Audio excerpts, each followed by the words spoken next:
Oh boy, time to play my favorite Pokemon game, Fire Red. All we gotta do is leave the house, go find Professor Oak, and get our starter. We go over to this table here, and misclicked there. Oops. There we go. Charmander. The only starter, honestly, to choose from, and we're off.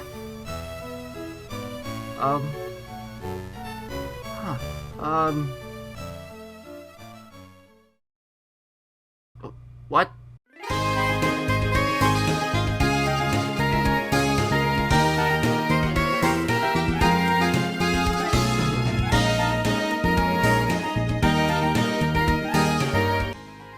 Like everyone who played Pokemon when I was younger, I always had this dream where I emerged from Professor Oak's lab to see other trainers running around outside after receiving my first Pokemon.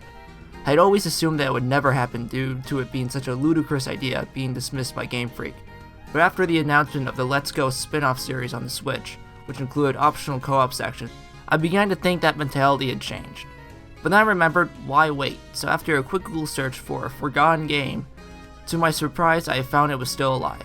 Now, you might have heard blurbs about this game in forums and social media over the years, but you might have treated it as every other Nintendo fan project announcement, that it would get shut down by Nintendo, and that would be the end of it. But PokeMMO is a weird enigma to the system since it's been around, and has continued to been updated since 2012. So enough being around the bush, what is PokeMMO? PokeMMO is a full-on MMO of the Pokemon series taking place across Kanto, Hoenn, and Unova regions. So wait, pathetic. How is this even legal? A full-blown MMO that's using one of Nintendo's most popular franchises? How can that be? Well, it's something to do with calling PokeMMO a mod and not a game/ROM hack. You see, PokeMMO relies on the source ROM of Pokemon Black or White to run. Without the ROM, it's all original code not relating to Pokemon, mostly instructing the client what to do with the ROM files, assets, and code, and using that to connect to a server. Well, okay, that makes sense, but how come there's a cash shop and donations? Well, truthfully, I don't really have an answer for that, but I remember that there were donations at a cash shop back in 2014 when I did play. So either Nintendo is unaware of the situation, or is unable to do anything about it, or, the most unlikely, doesn't care. I think it also helps that PokeMMO is still pretty unknown across social media still, at least in the US, so I'm going to lean towards Nintendo is more unaware than anything else, and without the source of income, the donations supply, the server costs would have made this game dead a long time ago. Okay, now that you have the basic background on why this hasn't been immediately kiboshed by Nintendo, you're like any sane human out there and interested how to play. First off, you're going to need a client from the website. It's available for Windows, Mac, Linux, and even Android. Yeah, that's right, now there's a mobile version of the game, which I recommend the most out of every version, honestly. Pokemon for me has always been the ultimate classic mobile game, and the Android port is fantastic in my opinion.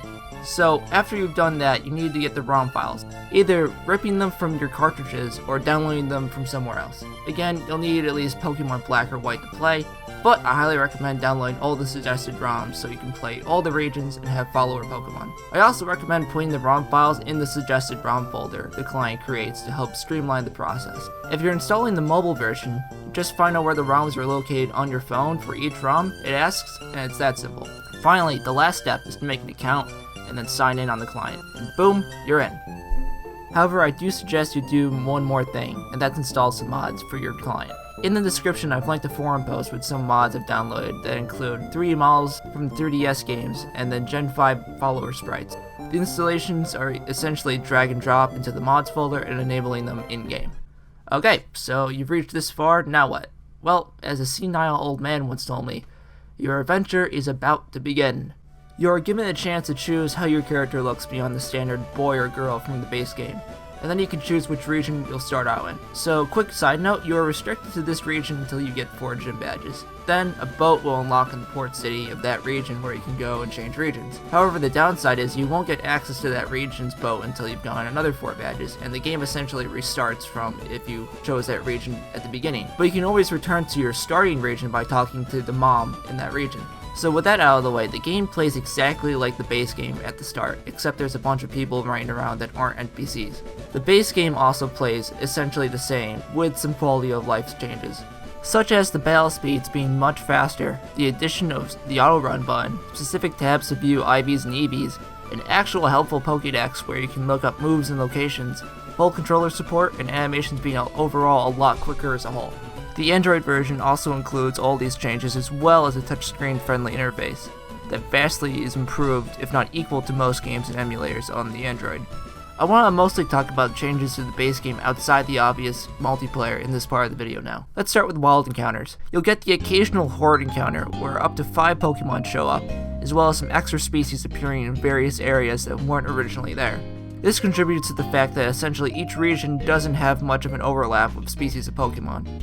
You won't be finding Pidgeys in Unova or Basculin in Kanto. This kind of encourages the traversing between regions, and it's a surprise when you do see other people with the Pokemon from that region. Another huge thing is you can't catch legendary Pokemon. Well, you kinda can. There are only 2 Pokemon you can quote-unquote catch, those being Rayquaza and Mewtwo. The catch is there's only 1 Rayquaza and 1 Mewtwo in the entire server. So in order for you to catch one, you have to battle the current trainer who possesses them and win. I personally love this feature. It makes fighting and finding these Pokemon so much more special, I guess is the right word. It also prevents a million people from using only legendaries. Next big change is to breeding. Breeding is different. That's a good word to describe it, sure. Instead of like the main games where you leave 2 Pokemon at the daycare and multiple eggs pop out, you don't get eggs, you get an egg in this version. You can still leave your Pokemon with their daycare woman, and they'll level up like that, but what you want to talk to is this guy over here, where you exchange 2 Pokemon for 1 egg. The Pokemon you give him though, you won't get back. Now this might seem an unnecessary change, but it makes sense later on when we talk about the MMO aspect of the game. You can still do all the advanced stuff with breeding, like keeping IVs, keeping the same nature and egg moves, except all those items you use are now disposable. However, because of these changes, it makes breeding go by a little bit faster, in the case that you don't have boxes filled of rejects considering you only have limited space. This is a good thing. There's also the addition of a level cap for each gym. It's a lot more restricted in PokeMMO than other base games when I usually forget it's in there in the first place. This adds the challenge of not having one over-leveled Pokemon that carries you throughout the game, but having a coherent team so you don't get your ass handed to you by NPCs. You can also rebattle all NPCs in every game every 6 hours, as well as gym leaders every 18 hours and the Elite Four every 45 minutes. Rebattling trainers is the primary way to train and make money while playing PokeMMO. The final thing I want to mention revolves around battling, specifically when you want to switch Pokemon out. The game follows the tournament rules for switching Pokemon, where it counts as a turn if you switch a Pokemon, even if you just KO'd them. This might seem like a small change, but it dramatically affects the difficulty in my opinion. I found myself being more negligent with my Pokemon and losing a lot more fights because I relied on that strategy for most of the games I played.